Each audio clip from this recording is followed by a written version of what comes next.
Olá pessoal, esse é mais um episódio do nosso podcast Piqui Melhor que Sushi, trazendo aqui para Goiás as boas práticas políticas, as inovações que vêm acontecendo e colaborando para a melhoria do ambiente político no nosso país. Hoje nós temos aí a presença virtual do Zé Frederico, que não está aqui presencialmente, mas vai participar e trará também maiores informações sobre esse nosso convidado que vem protagonizando o debate político em Brasília. Não é isso, Zé? É isso mesmo, Daniel. Oi, pessoal. Boa tarde aí. Boa tarde, né? Que a gente está gravando à tarde. Eu estou falando de Brasília, excepcionalmente hoje. Nós vamos receber aqui um convidado especial também. E eu começo falando, né, Daniel, que a gente está chique, porque é o segundo presidenciável que a gente vai entrevistar, né? Quem sabe a gente entrevista até mais. Temos que entrevistar o que vai ganhar a eleição, né, Zé? Aí tem uma. É só entrevistar todos. Aí a gente garante que vai entrevistar quem vai ganhar a eleição, né? E aí, pessoal, hoje a gente vai falar com o Alessandro Vieira, né, que recentemente lançou sua candidatura, né, sua pré-candidatura à presidência da República. Né, acho que vai ser um papo bacana. E aí, trazendo um ponto que o Daniel acabou de falar, a gente quer aqui falar da boa política, né, mostrar que tem exemplos na boa política ou trazer reflexões, sugestões para que a política possa, de fato, mudar a vida das pessoas para melhor. Mas fala aí mais, Daniel, do nosso convidado. Traz. Mas antes de falar aqui do currículo do nosso convidado, dizer que o Piqui Melhor que Sushi está disponível no YouTube e nas principais plataformas de podcast. Nos acompanhe aí. Exatamente. E parênteses, né, Daniel? Assim, a gente pode falar para o pessoal correr escutando o nosso podcast no Spotify, né? Eu sei que Exatamente. tá calor, sei que não tá fácil, assim, né? Correr aí no solzão, mas muita gente estava pedindo, né, para que tivesse no Spotify. Eu acho que é uma boa aí para você estar dirigindo o carro, enfim, fazendo alguma coisa e escutar. Acho que pode ser legal. Se Deus quiser, a hora que estiver disponível, já choveu aqui em Goiânia, viu, Zé? Alessandro Vieira tem 46 anos, é senador pelo estado de Sergipe, filiado ao Cidadania. É formado em Direito, foi delegado e comandou a Polícia Civil do seu estado, sendo exonerado depois de iniciar um processo inédito de investigação contra a corrupção em Sergipe. Se elegeu senador pela Rede numa campanha que gastou apenas R$ 102 mil, mas logo de cara divergiu do partido ao declarar voto em Bolsonaro no segundo turno das eleições de 2018. Hoje faz oposição não só ao presidente, mas ao governo do seu estado e ao prefeito de Aracaju.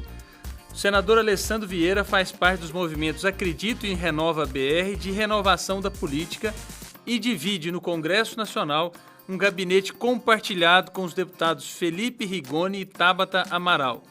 Alessandro Vieira é também agora pré-candidato à presidência da República pelo Cidadania. Senador Alessandro, seja muito bem-vindo aí ao nosso podcast Piqui Melhor que Sushi. Seja muito bem-vindo de alguma forma a Goiás. É um prazer para nós poder estar aqui com o senhor participando desse nosso episódio.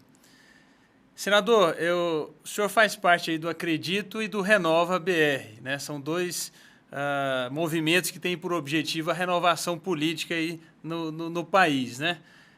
Por que a política precisa ser renovada? Bom, primeiro, é um prazer estar conversando com vocês hoje aqui. Obrigado pelo espaço. A política brasileira precisa de renovação porque ela não representa mais aquilo que a sociedade precisa e quer.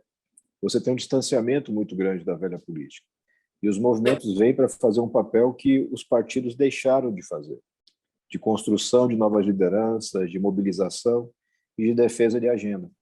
E acho que, especialmente eu acredito, que é um movimento, na sua natureza completa da palavra, contempla muito essa nova realidade.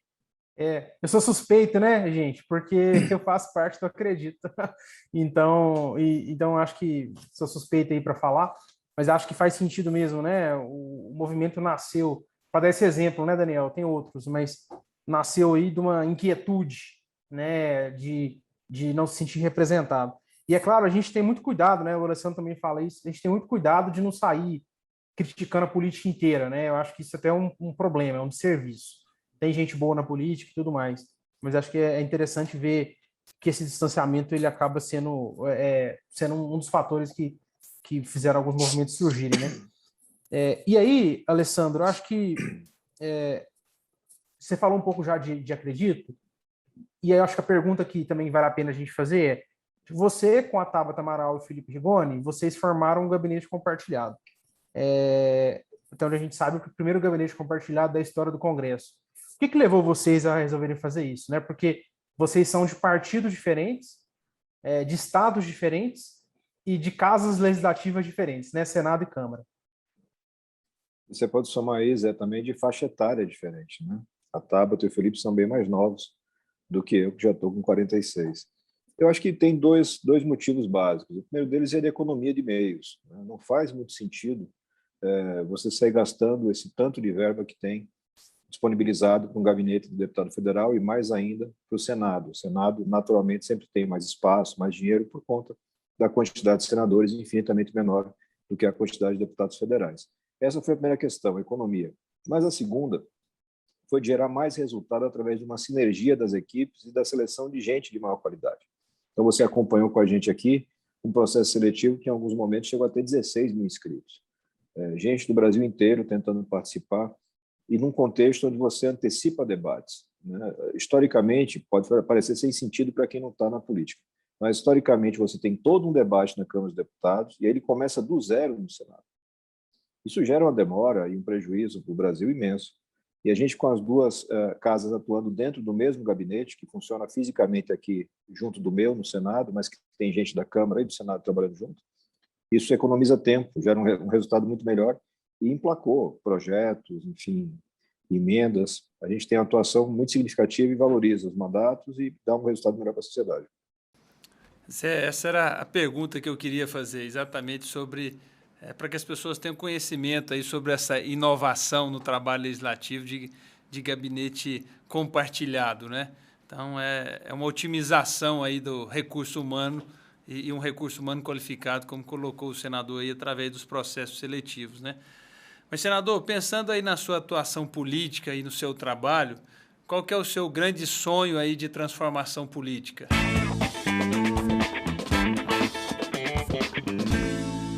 Acho que é um sonho e a gente vem tentando trabalhar para que se transforme em realidade, você ter na política uma representação mais efetiva da sociedade, uma prestação de serviço, né? O político tradicional brasileiro ele se coloca numa redoma, num pedestal. Ele se porta como se fosse dono do poder, dono do recurso público, dono do voto das pessoas. E, na realidade, não é nada disso, é o contrário. Você é contratado pela população para fazer um trabalho. Você tem que se preparar para fazer esse trabalho, cuidar para que ele seja bem feito, prestar contas o tempo inteiro. E essa mudança de paradigma é o que a gente vem fazendo aqui. Você imagina no meu estado, Sergipe, menor estado da federação, estado pobre, acostumado com a política absolutamente assistencialista, daquele clientelismo, da compra de voto. Quando você chega com uma proposta totalmente diferente, é um choque para o eleitor e é um choque para o mundo político. E é um sonho ter isso como rotina. Você não pode ter como uma exceção esforço no trabalho, seriedade, qualificação, honestidade. Isso tudo é pressuposto, né? Tinha que são requisitos, na minha opinião, para você fazer um trabalho tão importante como é o da política. Mas está longe ainda, a gente vai ter que trabalhar um bocado para chegar lá. E, Alessandro, agora a gente entrando nas suas principais bandeiras, né? Você foi eleito e entendo que a sua atuação no Congresso tem como principal bandeira combate à corrupção, né? Acho que foi de onde você veio, então. E acho que vale a pena até para os ouvintes aí, para as pessoas que vão ver o programa, entender como é que isso começou. Então, você fez direito, é policial civil, e acho que a primeira pergunta é como é que se deu sua ida para a Polícia Civil de Sergipe?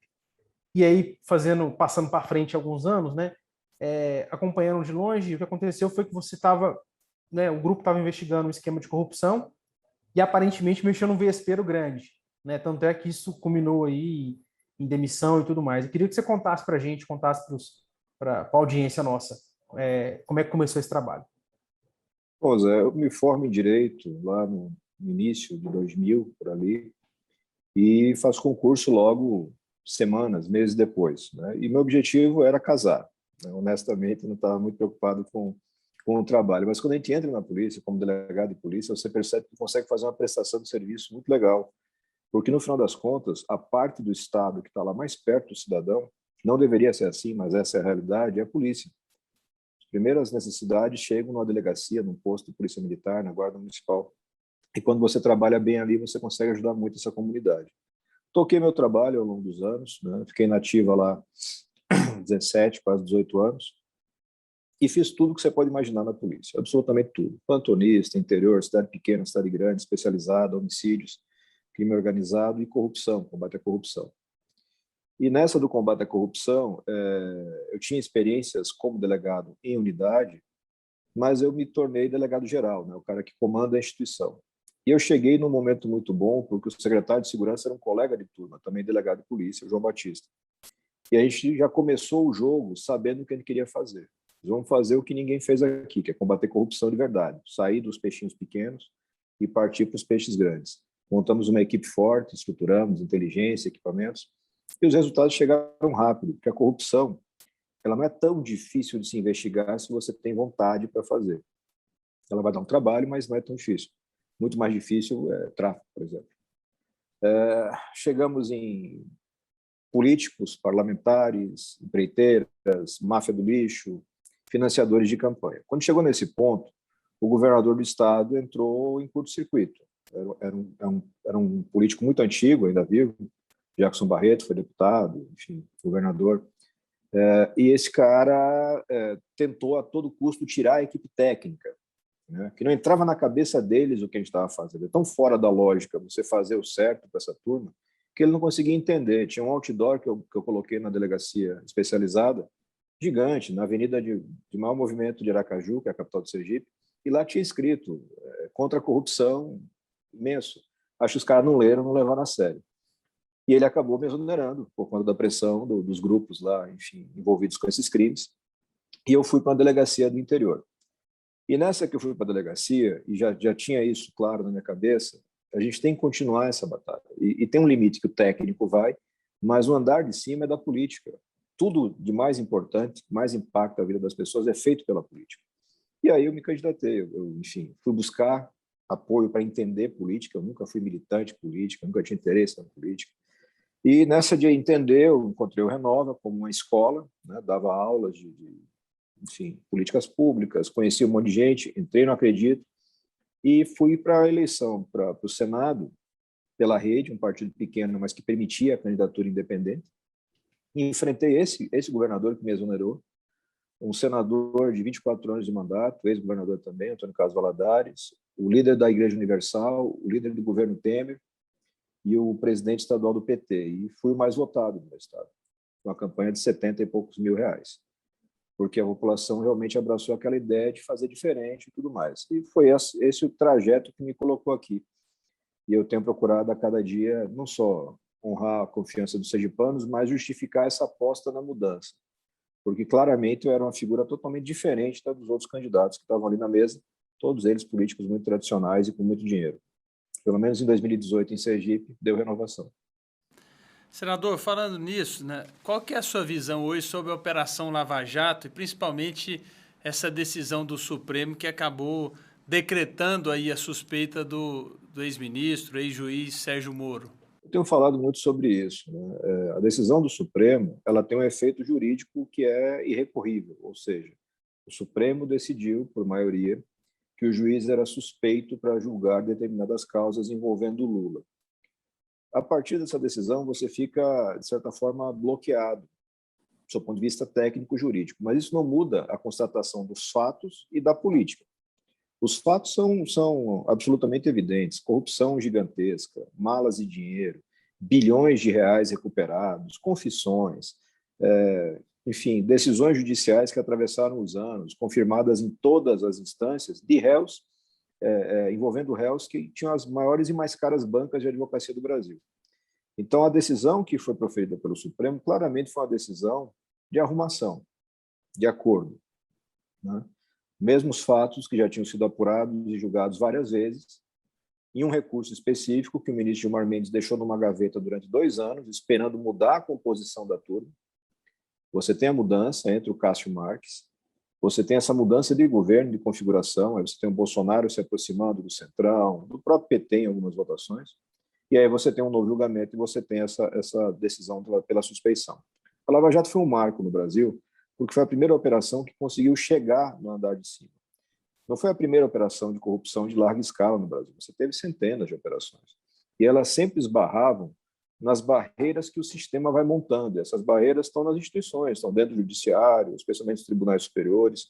estão no Ministério Público, estão no Executivo, estão no Parlamento, e sempre tentam, de alguma forma, bloquear isso. Então, você teve várias, teve Satyagrahas, teve Boi Barrica, Castelo de Areia, tudo isso operações que tinham fatos gravíssimos provados, mas que em algum momento alguma filigrana jurídica derrubou. A Lava Jato se sustentou por muito tempo. E a Lava Jato foi vítima de um erro, de um estelionato eleitoral chamado Jair Bolsonaro.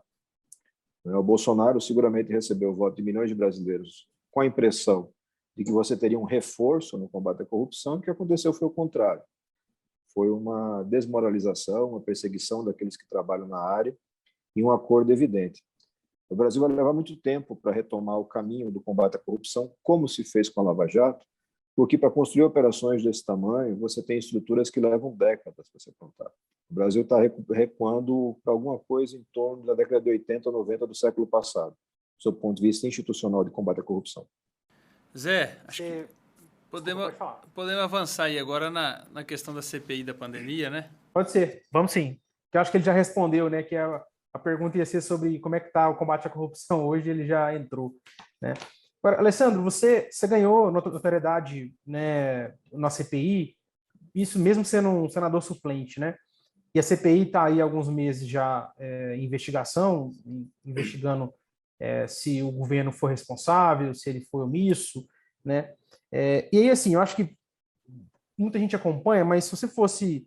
acho que a primeira pergunta é assim, se você fosse resumir, quais foram os principais achados da CPI, assim, né? De tudo que aconteceu, das brigas, tudo, o que entrou? Acho que essa é uma pergunta. E a segunda, ainda em cima disso, é se você entende que isso poderia levar, de alguma forma, ao impeachment do presidente Bolsonaro. O grande achado da CPI é demonstrar de uma forma técnica, muito objetiva e inquestionável, que o governo Bolsonaro fez escolhas de políticas públicas no combate à pandemia absolutamente equivocadas, né? O presidente Bolsonaro apostou na imunidade de rebanho natural, ele apostou no tratamento precoce, ele demonizou as medidas de isolamento, as medidas de contenção da pandemia, e quando ele fez isso, ele tinha consciência de que estava caminhando no sentido contrário ao da média mundial, do seu ponto de vista de como atender, como combater uma pandemia. Isso está provado. Você tem as centenas de e-mails da Pfizer sem resposta, você tem a escolha deliberada por fornecedores menos confiáveis, você tem um gasto muito relevante em coisas como cloroquina, que em maio de 2020 já sabia globalmente que não funcionava, um tratamento diferenciado e mais prejudicial para comunidades, especialmente povos indígenas e a população do norte do país. Essa soma de fatores mostra erros gravíssimos. E você vai ter aí, Zé, o ponto talvez de entender quais são as motivações para o governo fazer isso. A mais óbvia, mais vamos dizer assim, comum, né? Enfim, da boca do povo, é que o homem é doido. O presidente é doido e porque ele é doido, ele meio que é isento de responsabilidade. Essa é uma explicação que só atende metade da história. Que o Bolsonaro não tem lá um equilíbrio muito bom, a gente já sabe. Mas ele faz uma escolha política. Ele faz uma escolha política baseada num gabinete de assessoramento que é escolhido por ele mesmo e que dá endosso para teorias conspiratórias de internet, o chamado gabinete paralelo, que vai criando uma série de teorias. E você tem uma mancha de corrupção que se aproxima cada vez mais do governo na escolha dessas pessoas, na escolha das estratégias. Então, quando o governo retarda a compra de um fornecedor mundialmente reconhecido, como a Pfizer, e acelera na mão de um fornecedor intermediário, como é a Precisa, você tem sinais claros. Quando você vê figuras como o Cabo Dominguete surgindo em Brasília para vender milhões de vacinas, do nada, você percebe que tem muita coisa errada. Então, o grande achado da CPI foi trazer essa verdade, né? Tirar um pouco o Bolsonaro do mundo do cercadinho, de verdade e o digital, que é onde ele vive bem, onde ele é herói, onde ele fala grosso, onde ele é o cara corajoso, e trazer para o mundo real, onde é um político medíocre, que trabalha pouco, que fez escolhas que resultaram em prejuízos para a saúde pública, e dá para dizer claramente, os erros do governo Bolsonaro causaram mais doença e mais mortes no Brasil. E isso é comprovado por uma sequência de estudos. Acho que esse é o grande trabalho da CPI. O combate à corrupção é importante, eu sempre vou achar super importante o combate à corrupção, mas combater a corrupção não é mais grave, o crime de corrupção não é mais grave do que o crime de ceifar vidas, espalhar doença pelo Brasil.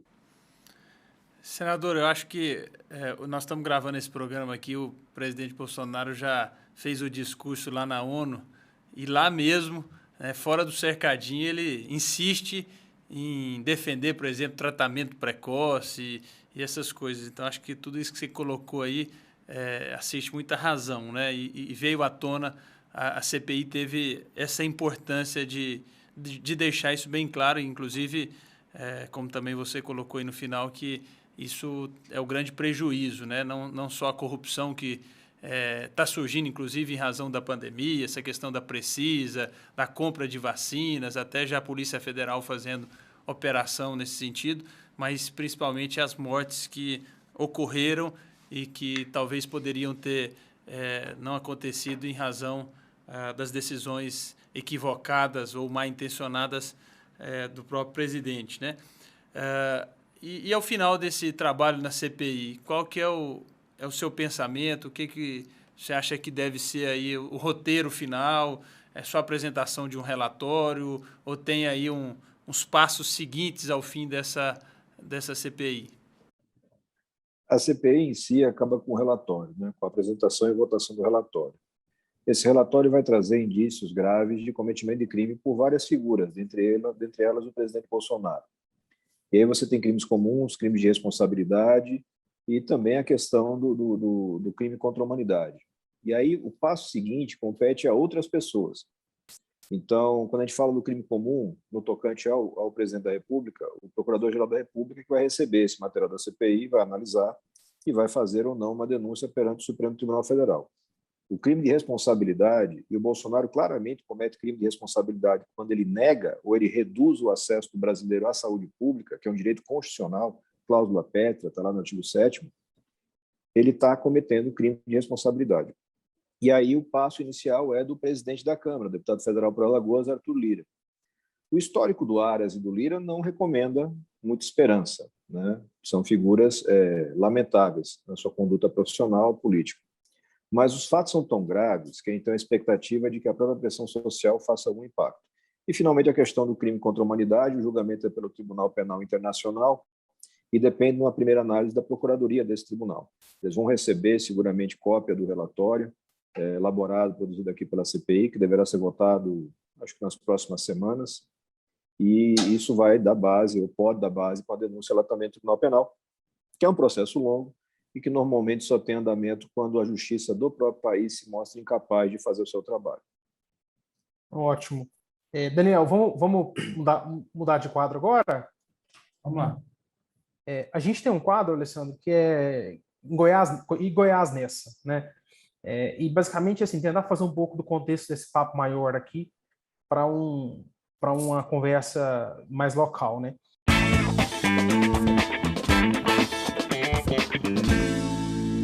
E aí, assim, quando a gente fala de renovação, às vezes é comum a gente pensar assim, pô, renovação em São Paulo, renovação no Rio, né?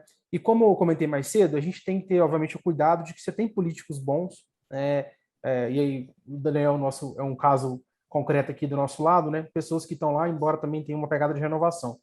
Agora, pode ser que estados mais tradicionais fiquem com a sensação de que a renovação não é para eles, né? A renovação só acontece em Rio e São Paulo. Você tem alguma visão sobre isso?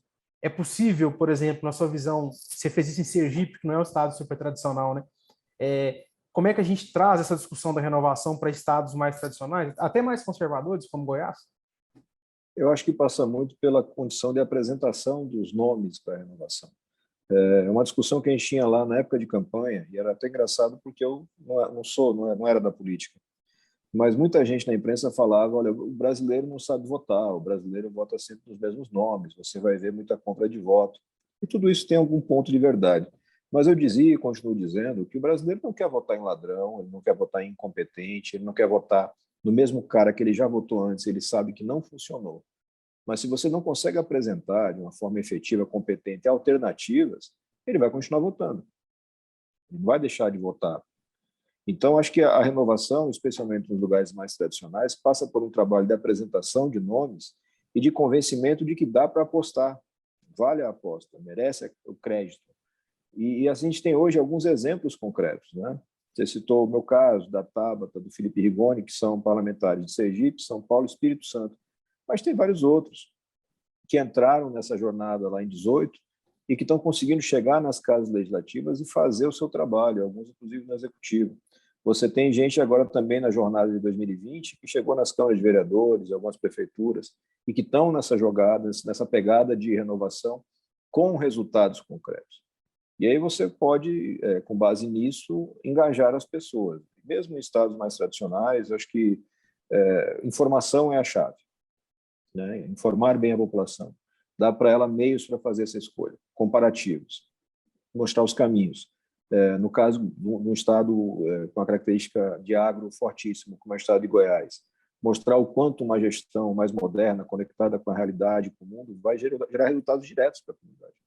Diretos, porque essa coisa de uma suposta proteção do agro que o governo Bolsonaro faz, na verdade, é o contrário, porque ele está prejudicando a imagem do Brasil no exterior, prejudicando o preço, no final das contas, e gerando boicotes potenciais que vão afetar a vida de quem está lá no interior de Goiás, plantando, produzindo, e que vai ter o seu produto estagnado por falta de demanda a partir do que a gente está vendo de restrições globais. Então, tem espaço, dá um trabalho danado, mas tem muito espaço.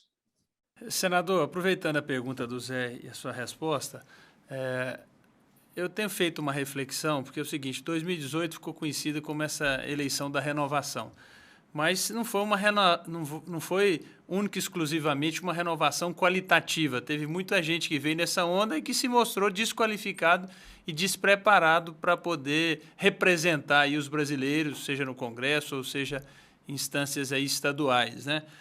Isso não pode também trazer aí um sentimento para a sociedade nessa eleição de 2022 de que talvez renovar não seja positivo e, de repente, voltar a fazer escolhas mais conservadoras? Acho que com certeza o senhor já fez essa reflexão e o que você acha disso? Eu acho que 2022 vai manter uma pegada de renovação, mas com uma preocupação maior com qualidade, com qualificação.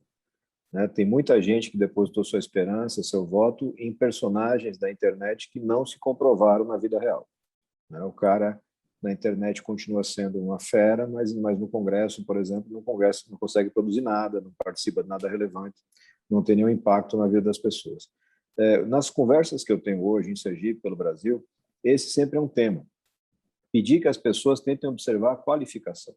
E a gente fala em renovação, não significa dizer que a pessoa nunca pode ter uma experiência política ou que não tem ninguém que preste na política antes de 2018. Não é nada disso, tem muita gente boa. Mas a gente precisa de independência e qualificação. Para mim, interessa muito pouco se o cara é de esquerda ou é de direita. Se ele tiver competência e se ele tiver honestidade, a gente senta numa mesa e resolve qualquer problema. Se falta uma dessas duas características, se ele é desonesto ou se ele é incompetente, muitas vezes você tem as duas coisas, o cara é incompetente e desonesto, aí é impossível resolver. Porque o cara não consegue entender o problema ou ele tenta resolver o problema para o seu lado, puxando a sardinha para a sua brasa, tentando levar uma vantagem financeira. Eu acho que tem muita gente espalhada pelos partidos, muita gente que não está ainda filiada em partido, mas que tem essa vontade de participar, de dar uma contribuição e que pode chegar e precisa chegar em 2022 nas urnas. A gente tem que ter alternativa. Eu tenho confiança imensa no brasileiro. Se você colocar na urna boas alternativas e informar as pessoas, elas vão fazer a escolha certa. Zé, vamos aqui para o nosso quadro Piqui na Veia. Eu vou deixar a pergunta aí do Piqui, que você disse para nós aqui antes da entrevista, para você fazer, e vou fazer aqui para o senador uma antes, dizendo o seguinte, senador. Você conhece Goiás? Quando você pensa em Goiás, o que vem aí à sua mente? Goiás, o que mais chama a atenção é a parte do agro, né? Gado, tudo, o que vem na primeira imagem, mas conheço pouco o estado de Goiás. Aí, Zé, agora você faz a pergunta do Piqui e já convida o senador para vir mais e conhecer aí, né? Exatamente. Bom, o podcast chama Piqui Melhor que Sushi, então a gente acha que Piqui é melhor que sushi. E a pergunta clássica, né? Você já comeu piqui, senador? Já comi piqui, gosto muito e sou adepto da tese de que o piqui é melhor que o sushi mesmo. Eu sou fã por conta da família da minha mulher, que é do sul da Bahia e que usam muito na culinária local. Desde que conheci, gosto muito. Como menos do que gostaria, o pessoal de Goiás aí pode até ajudar aí com fornecimento do piqui. Em Sergipe não temos. E outra coisa, Zé, tá saindo aí agora o piqui sem espinho, né? Foi anunciada aí essa semana, viu, senador, essa modificação genética aí que foi uma notícia impactante aqui no estado. Vai tirar metade da graça que é roer o piqui sem se espetar, né? Exatamente, a concentração ali, o foco, né? Isso tudo faz parte ali do, do piqui, né, Zé? Tirar o trabalho de enfermeiros, né, e médicos, de tirar espinho da boca das pessoas, mas realmente foi impactante. Isso que eu ia comentar mesmo, Daniel. Mas bacana, né? Interessante essa questão cultural. Você vê, né, que por causa da esposa, que, né, que veio do sul da Bahia, você acabou comendo piqui. E piqui é uma tradição, lógico que não é unanimidade, né, mas é uma tradição muito grande em Goiás. Eu mesmo demorei para gostar, assim, eu não foi tão rápido não, mas hoje eu prefiro. É porque o Zé saiu cedo de Goiás para estudar fora e acabou perdendo um pouco disso aí, viu, Zé? Exatamente, exatamente. Ó, agora a gente tá quase indo para o final, mas assim, a gente tem mais algumas perguntas, e eu acho que talvez uma pergunta, Alessandro, que a gente gostaria de fazer, porque eu imagino que é uma pergunta que pessoas que o acompanham gostariam de fazer, né? Então, eu vou comentar e você pode, inclusive, me corrigir. Né? Em 2018, você foi eleito pela Rede, e no primeiro turno você apoiou a Marina Silva, no segundo turno você fez um voto crítico, mas um voto ao Bolsonaro. Né? E hoje você né, se coloca como uma pessoa independente, mas é uma pessoa bastante crítica ao Bolsonaro. Assim. Se você pudesse contar um pouco desse trajeto, né, do seu voto no Bolsonaro em 18 para o momento em que você está hoje, sendo uma das figuras aí sendo mais incisivas, né, de fiscalização via CPI, via instrumentos jurídicos. Então, conta para a gente um pouco desse caminho. Bom, em 18, eu defendi a ideia da Marina Silva porque eu acho que o Brasil precisava e precisa muito de capacidade de diálogo. Né? A Marina tem muito isso, uma capacidade de ouvir todos, sempre com muito respeito. Mas os brasileiros, assim por uma imensa maioria, preferiram os projetos do Bolsonaro e do PT, naquela época, na pessoa do Fernando Haddad, já coloquialmente apelidado de poste do Lula. Né? E eu tinha já a condição de senador eleito, né? Já estava eleito. O pessoal que era da política me dizia, não entra nessa confusão, diz que não vai votar em branco, faz qualquer negócio e desaparece. Só que não combina comigo, eu não sou da omissão, eu sou um cara que acho que você tem que assumir posição, especialmente se você pediu para ser representante do povo. Já pensou, na primeira oportunidade que o povo quer saber o que você vai fazer, você vai para Paris, como o Ciro fez, ou finge que votou nulo. Eu fiz uma análise dos projetos, é um texto que está na internet até hoje, apontei os defeitos dos projetos, eu já apontava que o projeto do Bolsonaro tinha problemas de um viés de autoritarismo e de uma aparência de ser um cara de baixíssima qualificação intelectual, pessoal. Eu não tinha informação naquela época de rachadinhas, essas coisas todas de milícia. E eu tinha a compreensão de que o PT ia representar uma quebra daquele ciclo que a gente estava de crescimento das operações de combate à corrupção. Quer dizer, a gente estava começando a chegar em sistema bancário, a gente estava começando a chegar na cúpula do judiciário, e era importante manter essa caminhada para você ter um país efetivamente mais moderno, mais honesto. E deu tudo errado. Né? Deu tudo errado. E eu já manifestei várias vezes o arrependimento do voto, porque eu subestimei o Bolsonaro. Eu imaginei que o sistema ia controlar esses arroubos e que uma equipe técnica, com militares, enfim, Paulo Guedes, etc., ia dar essas barreiras civilizatórias. O que aconteceu foi o contrário. O Bolsonaro parece que tem um toque de Midas invertido e todo mundo que está perto dele, que permanece perto dele, radicalizou, reduziu a sua preocupação técnica, reduziu sua responsabilidade e mergulhou num populismo radical de direita. Então, o que me restou, e pelo menos essa consciência tranquila eu tenho, está lá no texto de 2018 também, é cumprir um papel de resistência e de defesa da democracia. É isso que eu venho fazendo. Eu acho que a gente tem que explicar para as pessoas a verdade dos fatos.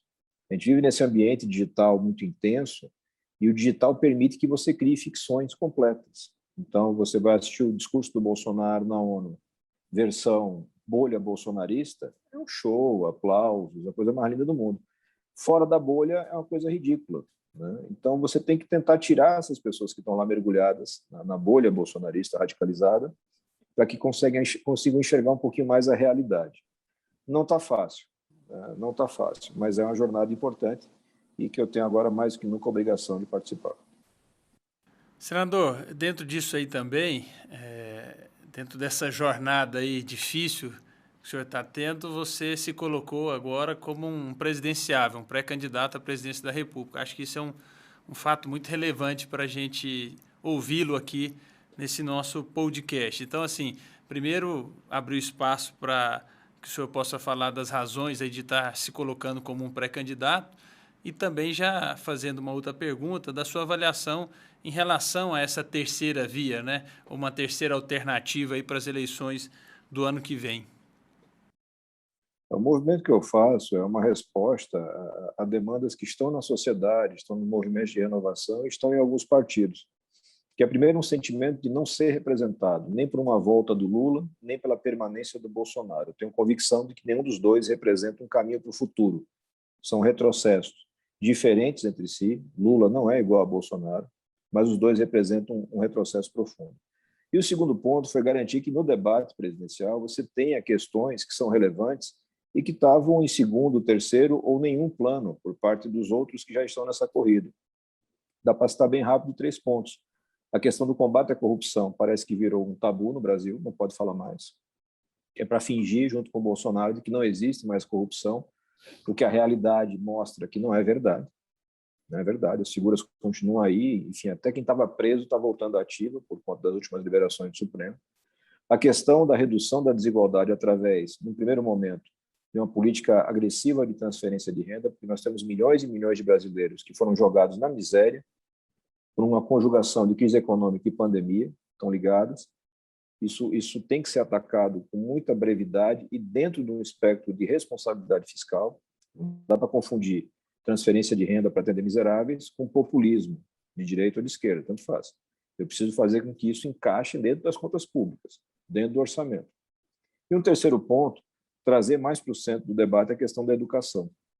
A gente já estava, antes da pandemia, muito atrasado, e após a pandemia a gente regrediu de forma brutal. Nós temos um número elevadíssimo, alguma coisa em torno de 30% dos adolescentes, a depender da pesquisa que você olha, que estão fora da escola, que deixaram a escola na pandemia. E sem incentivo, sem busca ativa, essa turma não vai voltar. Então, eu vou estar condenando 1/3 da futura população ativa brasileira ao subemprego ou ao desemprego. São questões muito graves, elas precisam ser enfrentadas. E a minha participação nesse processo é de construção, é de ajudar a trazer esse debate, ajudar a trazer essa discussão, enfim, para o centro das atenções. E aproveitar minha história de vida, minha capacidade aqui no Senado, para vocalizar também essa coisa da queda da máscara do Bolsonaro. Você tem que transparecer para a população a verdade, mostrar que nós sofremos um estelionato em 2018, nada do que foi prometido foi entregue, nada daquilo que se desenhava na campanha publicitária é verdadeiro, é um governo que trabalha pouco, é um governo contaminado pela corrupção desde o seu nascedouro e que precisa ser enfrentado, porque, antes de qualquer coisa, é um governo antidemocrático, é golpista. Então, acho que tem um espaço para essa discussão, mas a viabilidade disso vai depender de uma série de fatores. Acho que 2 são principais. Primeiro, a capacidade de mostrar para as pessoas que estão acompanhando propostas. Não adianta dizer que é contra. Eu sou contra o Bolsonaro, eu sou contra o Lula, então votem em mim. Não é isso. Você tem que dar soluções, alternativas concretas para os problemas que as pessoas estão sentindo. E o segundo ponto é uma humildade, um desprendimento, uma valorização do interesse público por parte dos partidos e das pessoas que estão nessa corrida, para que em algum momento você vá tendo uma concentração de candidaturas em torno de nomes de maior viabilidade. Acho que essa é a estratégia para você poder chegar no segundo turno com um dos 2 favoritos, que são Lula e Bolsonaro, com os méritos e com o respeito que cada um deles merece, e a partir daí, de uma alternativa que chegue no segundo turno, você ter uma expectativa de futuro para o Brasil. Que eu repito, eu não vejo nem com Lula nem com Bolsonaro. Posso pegar um gancho, Daniel, só para fechar essa parte também, sobre a terceira via? Tem muita gente preocupada com o fato de que a gente tem vários nomes na terceira via agora, né? Então, tem agora o seu nome, Alessandro, tem Simone Tebet se colocou como candidata, tem o Eduardo Leite ou o Dória, o Ciro, né, ainda encaixando na terceira via. Como é que você vê assim, essa visão de que tem muita gente, isso é bom, isso é ruim? Em algum momento, essa turma vai topar se organizar em torno de um nome só? Como é que estão as conversas? Passa um pouco dessa visão para a gente também. Eu acho que o momento é a apresentação, né? Então, se você está numa apresentação, ter mais nomes é bom, porque você vai falar com mais gente, você vai mobilizar mais pessoas, públicos às vezes que não se conectam. Então, eu falo com um público que o Eduardo Leite não fala ordinariamente, e a recíproca é verdadeira, só para citar esses 2 exemplos. Daqueles com quem eu tenho conversado mais de perto, o próprio Eduardo Leite, a Simone Tebet, o Henrique Mandetta, você percebe uma intenção de encorpar essa alternativa e de abrir mão em prol de uma candidatura única. Isso tem que ser materializado, isso tem que ser discutido de uma forma mais concreta, mais objetiva, assim, direta e transparente para a população, de que, olha, a gente está aqui se apresentando, a gente acha que tem pegadas, perfis, estilos diferentes, mas que se complementam, mas em algum momento dessa corrida, eu posso chutar lá a virada do ano, um pouco mais adiante, você vai ter que ter uma convergência para ter o mínimo de viabilidade eleitoral, porque você não pode ir para uma urna com 10 candidatos, porque isso rebaixa o número de votos de cada um e permite que aqueles candidatos que têm um recall maior, é o caso do Lula, é o caso do Bolsonaro, continuem se destacando. Eu acho que a gente vai ter, uma grande parte dos hoje pré-candidatos terão essa maturidade. Todos não. Infelizmente, alguns têm uma coisa mais personalista na sua carreira, na sua conduta, e não devem abrir mão. A gente conhece alguns perfis, mas a maioria sim, porque o interesse do Brasil tem que estar em primeiro lugar. Maravilha. Zé, vamos para qual é a boa e liberar nosso senador aí para poder seguir com os trabalhos na CPI.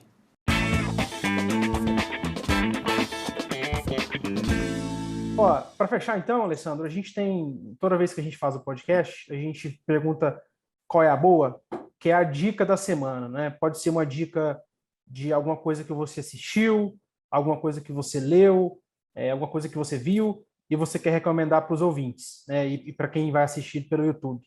Então, pode ter a ver com a nossa conversa ou pode ser de algum outro assunto. Mas a pergunta é essa: qual é a sua recomendação, sua dica? Qual é a boa que você passa aí para a turma de Goiás, que você tem visto? Olha, Zé, eu vou dar 2. A primeira delas é continuar acompanhando a CPI. A CPI vai ter muita coisa interessante essa semana, pode apostar.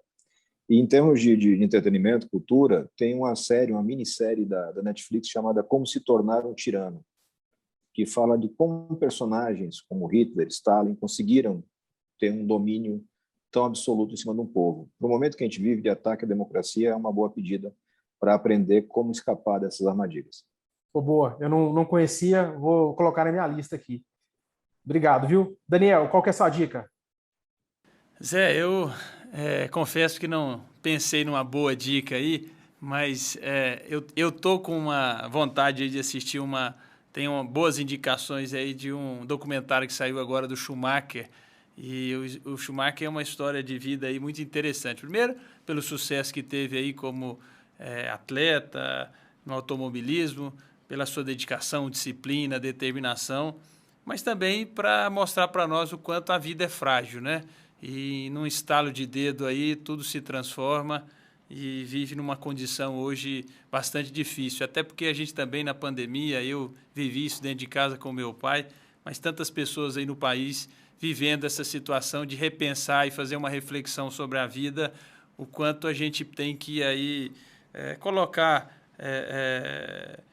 assim, valores de família, de amizade, de bons princípios e tudo mais, acima de qualquer coisa, né? E fazermos aí valer a pena a nossa presença aqui nesse plano terrestre. Então, acho que o Schumacher é um documentário aí que vale a pena em vários sentidos, né? Essa é a minha dica aí do episódio. E a minha dica, pessoal, primeiro, Daniel, eu assisti, viu, Schumacher, recomendo mesmo, é bom. E aí, nesse sentido aí, um gancho interessante, o Daniel me indicou um negócio, tem um ano ou 2, que é assim, tem um programa na Netflix chamado Próximo Convidado, né? Do David Letterman, né? Que era um âncora famoso nos Estados Unidos que fez esse programa. E aí ele me indicou para assistir um que era do Hamilton, Lewis Hamilton, né? Que é o piloto de Fórmula 1. Hoje ele já empatou com o Schumacher no número de títulos mundiais, deve ser já o piloto aí com mais vitórias, né? E é uma entrevista assim que até hoje eu lembro de detalhes. E ele é um fã número 1 do Senna, né? Então ele é um fãzaço do Senna, assim, é o herói dele. Então vale muito a pena. Então acho que é uma coisa que eu queria comentar.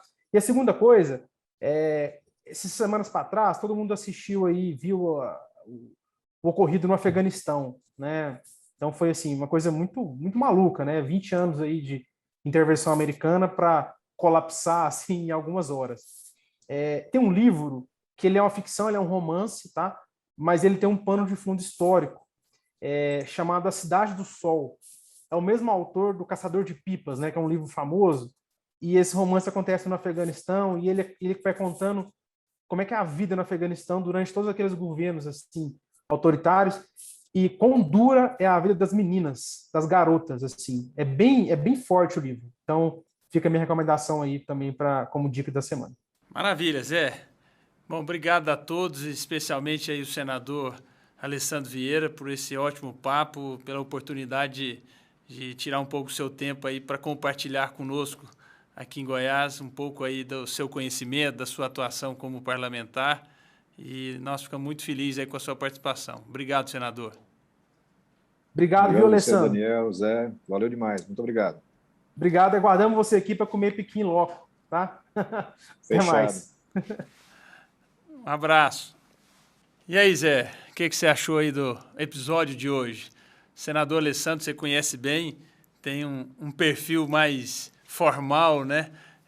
Diferentemente aí dos nossos outros convidados, mas nem por isso deixou de ser um bate-papo de altíssimo nível aí, que com certeza agregou bastante aí para todos os nossos seguidores aqui do nosso podcast, né? Não, exatamente, Daniel. Eu sou suspeito, né? Eu sou próximo do Alessandro e tudo, mas é bem interessante. É um perfil que talvez você não espera, né? Quando você pensa num policial, você acaba criando um estereótipo, né? De que vai ser um policial, vai ter uma visão do mundo. E é interessante para Vai ver que as fazer pessoas... assim, ó. Em Goiás, né? É uma pessoa que eu não quero falar quem, né? Que Não, tem não. fazer arminha. Não vou Agora nem pode falar. nem vou entrar nisso, não, mas. E na verdade não estou lembrando nem do delegado Valdir, não. Eu estava pensando no Bolsonaro, para dizer a verdade. Não, mas é verdade. Quando você falou, eu lembrei, porque ele tirava foto assim, né? Aí, mas enfim. Mas o ponto mas assim, agora falando sério, acho que é um pouco disso, assim. A gente acaba criando estereótipos, né? Então, você é delegado, então é isso, assim, é arma e tal, e não necessariamente, né? Não necessariamente. Eu acho que isso é uma surpresa interessante. Eu acho que a outra coisa que eu percebi, acho que três coisas, tá? Uma segunda coisa como tem uma turma que acabou votando no Bolsonaro, o Eduardo Leite é um deles, né, que a gente entrevistou, e acabou falando de arrependimento do voto, e fazendo uma oposição, assim, responsável, né? Eu acho que isso diz muito sobre o momento do país, acho que é uma segunda coisa. E a terceira, né, Daniel, ouvintes, eu sou um entusiasta da terceira via, assim, né? Nossa, o que eu puder fazer, assim, pela terceira via, eu vou fazer. Agora, eu, pessoalmente, como eleitor, fico preocupado com muitos nomes, né? Inclusive vários nomes bons. Entrevistamos aqui 2 já, né? Talvez entrevistemos mais. Agora, é interessante ver a disposição de alguns deles de conversar e tentar se agrupar depois em torno do nome só. Então, esse é um ponto que o senador falou, que eu achei interessante. O que você achou, Daniel? Eu acho que é isso aí. Pegando esse ponto aí da terceira via, que talvez seja um tema muito interessante, importante politicamente, eu também concordo mais com você. Esse negócio de aglutinar lá na frente não é tão simples assim, porque as pessoas vão se apaixonando pelo projeto. E tem esse outro componente que ele disse no final, que é o estilo personalista, populista de alguns, né? Que acabam querendo disputar de qualquer forma, enfim. Mas vamos aguardar os próximos acontecimentos aí em relação a isso, né? Hoje nós tivemos aí uma diferença, o Zé me deixou sozinho aqui na bancada, resolveu virtualizar sua presença no podcast, nem por isso vou deixar de passar para você aí, Zé, alguns pontos aqui do podcast que fica a sua responsabilidade, viu? Na hora. Atualmente é isso, ensino híbrido, né? Tudo vai vir para esse formato, mas na próxima estaria aí. Pessoal, então é isso. Chegamos aí ao fim de mais um papo. mais um podcast, né, com um convidado super especial, senador Alessandro Vieira, que inclusive terminou de gravar com a gente, foi correndo lá para a CPI, que está pegando fogo mais uma vez hoje, né? Então acho que é isso, né? O podcast tentando aí manter essa ideia de falar da boa política, trazer gente bacana e sempre trazer, né, Daniel, uma reflexão para Goiás. Muito obrigado. É isso aí. Valeu, Zé. A próxima te espero aqui para a cadeira não ficar vazia e não aparecer uma outra pessoa aí querendo ocupar seu espaço, viu? Gente, valeu pela oportunidade. Continue nos seguindo. Se você ainda não nos segue, temos nosso canal lá no YouTube ou nas principais plataformas de podcast. Um abraço e até o próximo episódio.